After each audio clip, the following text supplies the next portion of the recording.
بسم اللہ الرحمن الرحیم الحمد للہ رب العالمین والعاقبۃ للمتقین والصلاة والسلام علی سید الانبیاء والمرسلین سیدنا و مولانا محمد وعلی آلہ واصحابہ اجمعین اما بعد فقد قال اللہ تبارک و تعالی فی القرآن المجید اعوذ باللہ من الشیطان الرجیم بسم اللہ الرحمن الرحیم وَإِنَّكَ لَعَلَىٰ خُلُقٍ عَظِيمٍ وقال النبی صلی اللہ علیہ وسلم بعثت لأتمم مکارم الاخلاق او کما قال علیہ الصلاۃ والسلام۔ میرے محترم بزرگوں اور عزیز ساتھیوں، اللہ تبارک و تعالیٰ نے ایمان والوں کے ذمے دو طرح کے حقوق عائد کیے ہیں، ایک اللہ سے متعلق اور ایک اللہ کے بندوں سے متعلق۔ حقوق اللہ جن کو ہم عبادات کہتے ہیں، نماز ہے، روزہ ہے، حج ہے، زکوٰۃ ہے اور دوسری عبادات ہیں، یہ حقوق اللہ کی قبیل سے ہیں۔ دوسرے حقوق العباد ہے۔ حقوق العباد کے اندر انسان کی معاشرتی زندگی، جس کے اندر اس کے معاملات بھی آتے ہیں، اس کی معاشرت بھی آتی ہے اور سب کو حاوی اخلاقیات ہیں۔ اگر انسان انتہائی متقی اور پرہیزگار ہو عبادات کے اندر، انتہائی عبادت گزار ہو، لیکن اگر حقوق اللہ کو پوری طریقے سے ادا کرنے والا ہو، لیکن اگر حقوق العباد کے اندر کمی رہ جائے تو کل قیامت کے دن یہ شخص ان لوگوں میں ہوگا جو حسرت و افسوس کے اندر ہوں گے اور جو ناکامی کے اندر ہوں گے۔ اللہ کے نبی صلی اللہ علیہ وسلم نے ارشاد فرمایا، اتدرون من المفلس، جانتے ہو مفلس کون ہے؟ صحابہ رضی اللہ تعالیٰ عنہ نے عرض کیا، من لا درہم لہ ولا دنانیر، جس کے پاس درہم و دنانیر نہ ہو وہ مفلس ہے۔ آپ صلی اللہ علیہ وسلم نے ارشاد فرمایا، میری امت کا مفلس وہ شخص ہے جو کل قیامت کے دن نیکیوں کا پہاڑ لے کر آئے گا، لیکن اس کی معاشرتی زندگی اور اس کا لوگوں کے ساتھ معاملہ جو ہوگا وہ اچھا نہیں ہوگا۔ کسی کو گالی دی ہوگی، کسی کو برا بھلا کہا ہوگا، کسی کو تھپڑ مارا ہوگا، کسی کے اوپر ظلم کیا ہوگا۔ یہ آدمی نیکیوں کا پہاڑ لے کر آئے گا، پھر اللہ تبارک و تعالیٰ کی عدالت لگے گی تو ایک شخص آئے گا، یا اللہ اس نے مجھے گالی دی تھی، اس کی نیکی اٹھا کر اس کو دے دی جائے گی کچھ۔ اسی طرح مطالبہ کرنے والے آتے رہیں گے اور نیکیاں اٹھا کر دی جاتی رہیں گی، یہاں تک کہ ایک وقت ایسا آئے گا کہ نیکیاں ختم ہو جائیں گی لیکن مطالبے ابھی باقی رہیں گے، لوگ ابھی آتے رہیں گے۔ تو پھر جو آدمی مطالبہ لے کر آیا اس کا گناہ اٹھا کر اس کے اوپر لادا جائے گا، اور پھر یہ آدمی گناہوں سے لدا پھندہ منہ کے بل جہنم کے اندر ڈال دیا جائے گا۔ یہ ہے امت کا مفلس۔ نبی علیہ الصلوۃ والسلام نے ارشاد فرمایا، یہاں عبادات مکمل موجود تھی لیکن اخلاق کی قبیل سے، معاشرت اور معاملات کی قبیل سے یہ آدمی کمزور تھا، تو اس کی عبادت نے اس کو بالآخر نفع نہیں پہنچایا۔ اسی لیے کہا جاتا ہے عبادات کا کر لینا یہ نیکیوں کو جمع کرنا ہے، اور اخلاقیات کے ذریعے سے، اپنے اخلاق کے ذریعے سے ان نیکیوں کی حفاظت کی جاتی ہے۔ اگر اخلاق اچھا نہ ہو تو عبادات کی کوئی گارنٹی نہیں ہے کہ یہ عبادات کل قیامت کے دن ہمارے کام آئیں گی کہ نہیں۔ آج امت کے اندر عبادات کی لائن سے جو کمی ہے وہ اپنی جگہ پر، لیکن جو لوگ عبادت گزار سمجھے جاتے ہیں، دیندار سمجھے جاتے ہیں، ان کے اندر بھی اخلاقیات کی بے انتہا کمی پائی جاتی ہے۔ ایک دیندار آدمی اس کے پاس کوئی دوسرا آدمی آنے کو تیار نہ ہو، یہ اس بات کی دلیل ہے کہ اس کے اخلاق اچھے نہیں۔ اخلاق وہ چیز ہے جس کے بارے میں نبی علیہ السلام نے ارشاد فرمایا کہ کیا میں تمہیں وہ چیز نہ بتلا دوں جو نام اعمال کے اندر بہت وزنی ہوگی لیکن عمل کے اعتبار سے بہت ہلکی ہے؟ صحابہ رضی اللہ تعالیٰ عنہ نے فرمایا ضرور۔ تو آپ نے فرمایا طول الصمت وحسن الخلق، زیادہ سے زیادہ خاموش رہنا اور اچھے اخلاق اختیار کرنا۔ نبی علیہ السلام نے اچھے اخلاق کی تعلیم دی ہے اور اپنی بعثت کا مقصد اچھے اخلاق کو قرار دیا ہے۔ جو روایت میں نے خطبے کے بعد تلاوت کی اس کے اندر نبی علیہ السلام ارشاد فرماتے ہیں انما بعثت لاتمم مکارم الاخلاق، میں حسن اخلاق کو مکمل کرنے کے لیے مبعوث کیا گیا۔ مقاصد بعثت میں سے ہے اچھے اخلاق کی تعلیم دینا اور اچھے اخلاق کے اوپر لوگوں کو لانا۔ خود نبی اکرم صلی اللہ علیہ وسلم نے اخلاق کی وہ مثال پیش کی ہے کہ کل کا جانی دشمن آج کا دوست بنا ہوا ہے۔ اللہ تبارک و تعالیٰ نے یہ طریقہ بتلایا ہے دشمن کو رام کرنے کا، دشمن کو اپنے حق میں کرنے کا۔ وَمَنْ أَحْسَنُ قَوْلًا مِّمَّنْ دَعَا إِلَى اللَّهِ وَعَمِلَ صَالِحًا وَقَالَ إِنَّنِي مِنَ الْمُسْلِمِينَ وَلَا تَسْتَوِي الْحَسَنَةُ وَلَا السَّيِّئَةُ۔ سن لو، اچھائی اور برائی برابر نہیں ہو سکتی۔ ادفع باللتی ہی احسن، لہذا تم لوگوں کو بدلا دو اس طریقے پر جو زیادہ اچھا ہو۔ کسی نے برائی کی ہے تو اس لا تستوی الحسنۃ ولا السیئۃ ادفع باللتی ہی احسن، جس نے تمہارے ساتھ برائی کی ہے اس کو تم بدلہ اس سے اچھے طریقے سے دو۔ کیا ہوگا؟ فَإِذَا الَّذِي بَيْنَكَ وَبَيْنَهُ عَدَاوَةٌ كَأَنَّهُ وَلِيٌّ حَمِيمٌ، تو تم دیکھو گے کہ ایسا ہو جائے گا کہ جس کے اور تمہارے درمیان دشمنی تھی وہ تمہارا جگری دوست بن جائے گا، گویا کہ وہ تمہارا جگری دوست ہے۔ کیسے؟ جب اچھے اخلاق پیش کیے جائیں گے۔ اللہ کے نبی صلی اللہ علیہ وسلم نے ارشاد فرمایا سل من قطعک، جو تمہارے ساتھ قطع رحمی کرے، تمہارے ساتھ تعلق کو توڑے، رشتہ داری کو توڑے، تم اس کے ساتھ رشتہ داری کو ہموار کرو، رشتہ داری کو جوڑو۔ اعط من حرمک، جو تمہیں تمہارے حق سے محروم کرے تم اس کو عطا کرو، اس کو اس کے حق سے زیادہ دو۔ اعف عمن ظلمک، جو تمہارے ساتھ زیادتی کرے، ظلم کرے، اس کو معاف کرو۔ وَأَحْسِنْ إِلَىٰ مَنْ أَسَاءَ إِلَيْكَ، اس شخص کے ساتھ تم حسن سلوک کرو اور اچھا برتاؤ کرو جو تمہارے ساتھ بدتمیزی کرتا ہے، برا برتاؤ کرتا ہے۔ ہر جگہ نبی علیہ السلام نے الٹے عمل کو بیان کیا ہے۔ ایک طرف قطع رحمی ہے، تم صلہ رحمی کرو گے، تمہارے ساتھ بدسلوکی کی جا رہی ہے، تم اس کے ساتھ حسن سلوک کرو گے، کوئی تمہارے اوپر ظلم کرتا ہے تم اس کو معاف کرو گے، کوئی تمہارے ساتھ تمہارے حق سے محروم کرتا ہے تم اس کو عطا کرو گے۔ یہ نبی علیہ السلام کی تعلیم ہے۔ دوسری روایت کے اندر نبی علیہ السلام نے ارشاد فرمایا ہے لیس الواصل بالمکافی انما الواصل من وصل اذا قطعت رحمه او كما قال علیہ السلام۔ بدلے میں رشتہ داری نبھانے والا نہیں ہے، صلہ رحمی کرنے والا نہیں ہے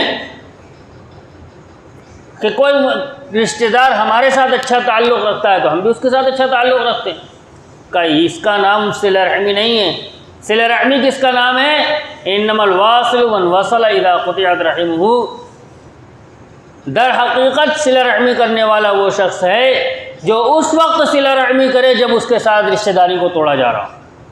ایک آدمی اس کے ساتھ تعلق نہیں رکھتا، اس کے گھر نہیں آتا، اس سے تعلق قائم نہیں رکھتا اور یہ اس رشتہ داری کو نبھانے کی کوشش کرتا ہے، اس تعلق کو قائم رکھنے کی کوشش کرتا ہے، حقیقت میں یہ صلہ رحمی کرنے والا ہے۔ حضرت شیخ الحدیث رحمۃ اللہ علیہ، مولانا زکریا صاحب رحمۃ اللہ علیہ سہارنپور کے اندر ہوا کرتے تھے، شیخ الحدیث سے جامع مدارس سہارنپور کے، جب اپنے علاقے میں اپنے گاؤں کاندھلا جایا کرتے تھے تو اپنے رشتہ داروں سے ملا کرتے تھے۔ ایک شخص تھے جو ان سے ناراض تھے اور ان سے تعلق انہوں نے توڑ رکھا تھا، جب کاندھلا جاتے تو ان سے ملنے ضرور جاتے، اور جب یہ پہنچتے تو وہ منہ پھیر کے بیٹھ جاتے اور جو کہنا ہوتا کہتے۔ ایک مرتبہ ساتھیوں میں سے کسی نے کہا کہ آپ ہر مرتبہ ان سے ملنے آتے ہیں، آپ کو بہت شوق ہے ان کی سننے کا، یہ تو کبھی سیدھے منہ بات نہیں کرتے آپ سے۔ حضرت شیخ الحدیث رحمۃ اللہ علیہ نے کہا وہ ان کا کام ہے، یہ ہمارا کام ہے، لیکن اس اخلاق کا نتیجہ یہ نکلا کہ پھر وہ شخص جو تھے وہ حضرت شیخ الحدیث رحمۃ اللہ علیہ کے ساتھ انہوں نے تعلق بنایا، اور اس زمانے میں جب کہ حضرت شیخ الحدیث رحمۃ اللہ علیہ کے بڑے موجود تھے، انہوں نے کہا کہ میں تو بیعت آپ ہی کے ہاتھ پہ کروں گا، حالانکہ مولانا حسین احمد مدنی رحمۃ اللہ علیہ موجود تھے، لیکن انہوں نے کہہ دیا کہ مجھے بیعت تو آپ کے ہاتھ پر ہونا ہے، میں کسی اور کو آپ کا اپنا شیخ ماننے کے لیے تیار نہیں ہوں۔ یہ تھی حضرت شیخ الحدیث رحمۃ اللہ علیہ کے اخلاق کا اثر۔ آج ہم نے اپنا مزاج تبدیل کر لیا ہے، اور مزاج ایسا تبدیل ہوا ہے، معاف کیجئے گا، مسلمانوں کے علاقے سے گزرتے ہوئے لوگ ڈرتے ہیں کہ کہیں کسی کو اگر ہاتھ لگ گیا، کسی کی اگر گاڑی سڑ گئی تو کیا معاملہ ہوگا معلوم نہیں، ہم نے کیا شبیہ پیش کی اپنی۔ اور میں ایسے ہی نہیں کہہ رہا، غالباً پیچھے سنا بھی چکا ہوں۔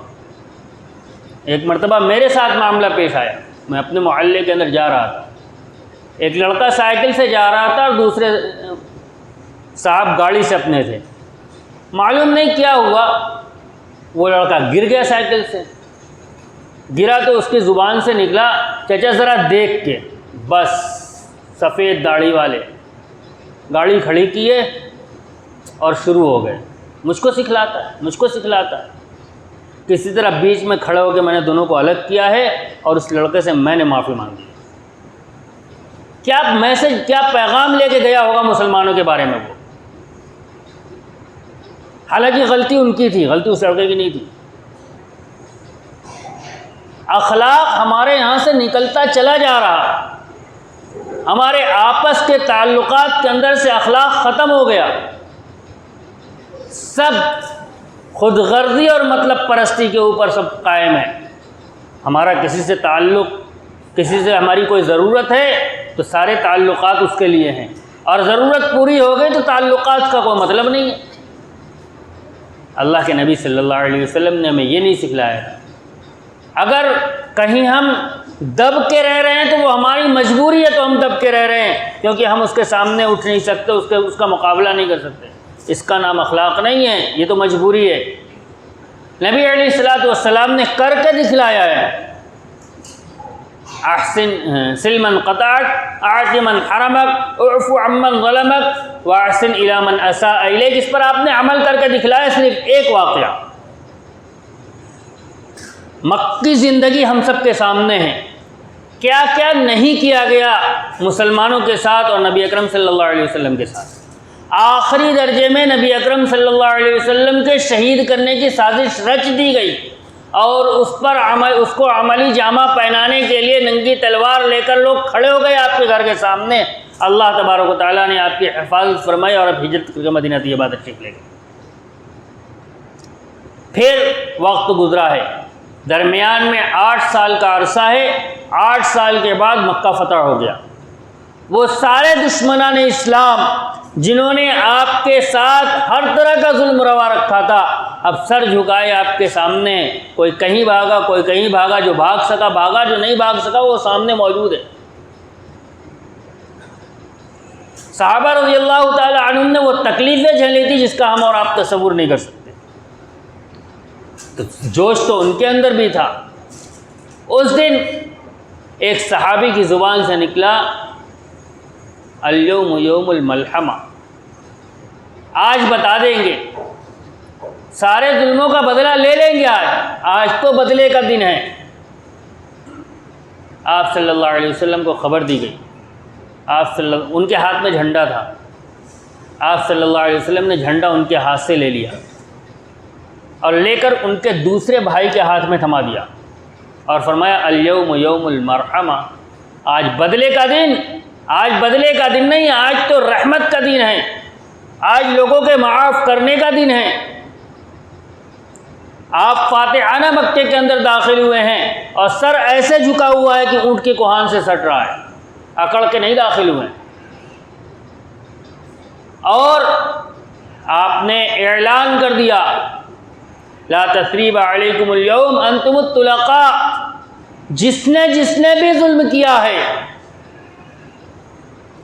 ہر ایک سے، کوئی کسی سے پوچھا بھی نہیں جائے گا کیوں ایسا کیا، تم سب کے سب آزاد ہو سوائے ایک کی، ابن خطل۔ اس نے نبی علیہ السلام کو اور مسلمانوں کو بہت تکلیف پہنچائی تھی اور مرتد ہو گیا تھا۔ اس کا واقعہ یہ ہے، اسلام لے آیا، اسلام لانے کے بعد مرتد ہو گیا، اور مرتد ہونے کے بعد اس نے ایک باندی خریدی جس سے وہ مسلمانوں اور نبی اکرم صلی اللہ علیہ وسلم کی ہجو اور ان کی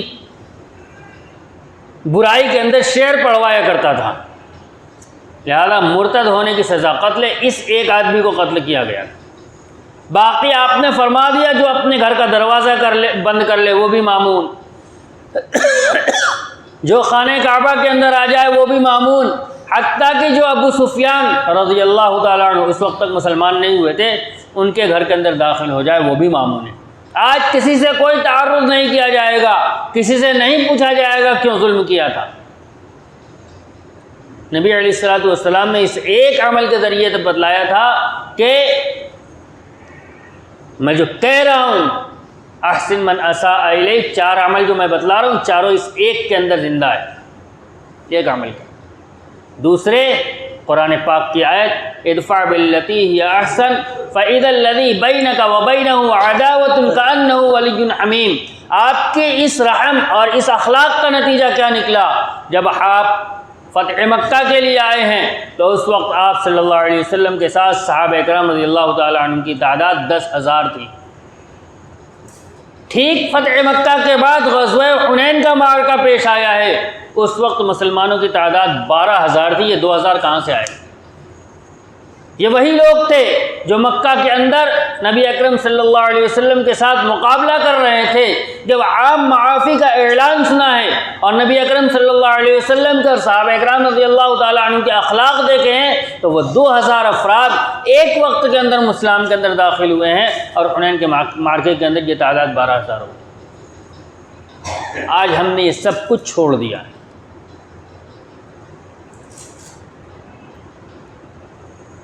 ہماری تجارت، ہماری مسلمانوں سے، میں بالکل مطلب سچائی کے ساتھ کہہ رہا ہوں کہ آج لوگ مسلمانوں سے تجارت کرنا پسند نہیں کرتے، خود مسلمان سے تجارت کرنا پسند نہیں کرتا۔ کہاں گئے ہم؟ ہماری تجارت تو ہمارے لیے آخرت تھی، ہم دنیا کمانے کے لیے تجارت نہیں کرتے۔ جو دنیا کمانے کی نیت سے تجارت کرتا ہے اس کی تجارت فاسد نیت کے اوپر ہے، آخرت کمانے کے لیے تجارت ہے۔ نبی علیہ السلام مدینے کے بازار کے اندر تشریف لے گئے، غلے کا ڈھیر لگا ہوا ہے،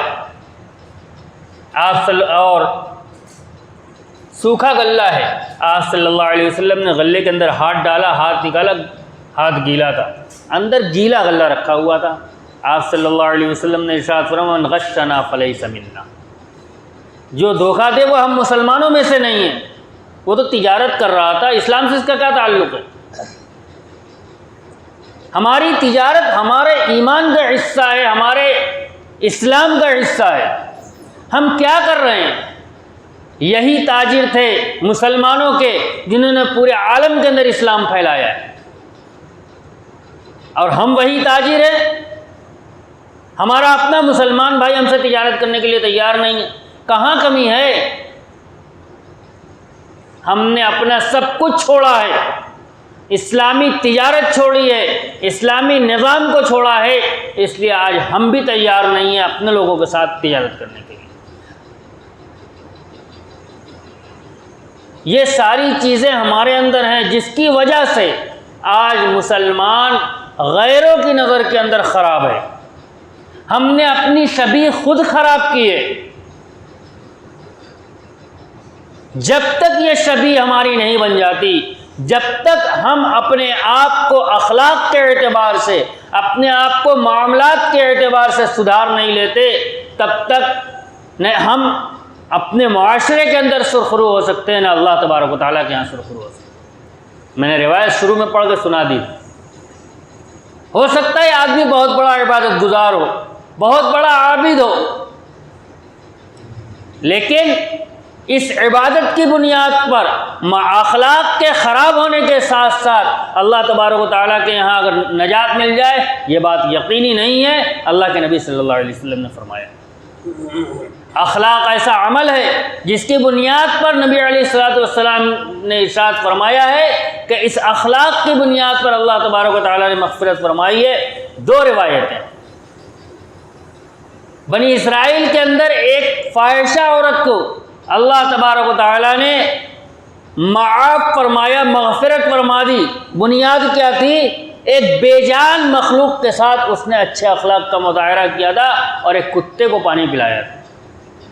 اور ایک عبادت گزار عورت کو صرف اس بنیاد پر جہنم کے اندر ڈال دیا کہ وہ اس نے بلی پال رکھی تھی اور بلی کے کھانے پینے کا لحاظ نہیں کرتی تھی، یہاں تک کہ بلی بھوکی اپنے پنجرے کے اندر مر گئی۔ اس بنیاد پر اللہ تبارک و تعالی نے اس کو جہنم کے اندر ڈال دیا۔ اخلاق کو ہم نے سمجھا ہے کہ یہ ہمارے معاملات اور اخلاق ہماری اپنی زندگی کا حصہ ہے، جیسے چاہے زندگی گزار لو۔ میں اپنی زبان میں کہوں تو جس میں ہمارا فائدہ اس طریقے پہ کر لو، اس کا آخرت سے کیا تعلق؟ آخرت سے اس کا اتنا ہی تعلق ہے۔ علماء کرام نے جو زندگی کے شعبے متعین کیے ہیں، سب سے پہلا ایمانیات کا، جس کو عقائد ہم کہتے ہیں، دوسرا عبادات کا، تیسرا معاملات کا، چوتھا معیشت کا، اور پانچواں اخلاقیات۔ تین حصے، دو حصوں کا تعلق اللہ تبارک و تعالیٰ کی ذات اور اس کے متعلق عقائد سے ہے، اور تین کا تعلق بندوں سے ہے، اور ہم نے اسی کو پس پشت ڈال رکھا ہے۔ لہذا ضرورت اس بات کی ہے، یقیناً ایمانیات اہم ہیں، یقیناً عبادات اہم ہیں، لیکن معاملات اور معیشت اور اخلاقیات یہ بھی ہمارے دین کا حصہ ہے۔ جب تک ہم اس پر اپنے آپ کو درست نہیں کریں گے، تب تک نہ ہم اس دنیا کے اندر کامیاب ہو سکتے ہیں، نہ آخرت کے اندر۔ اللہ تبارک و تعالی ہمیں توفیق عطا فرمائے۔ وآخر دعوانا الحمد للہ رب العالمین۔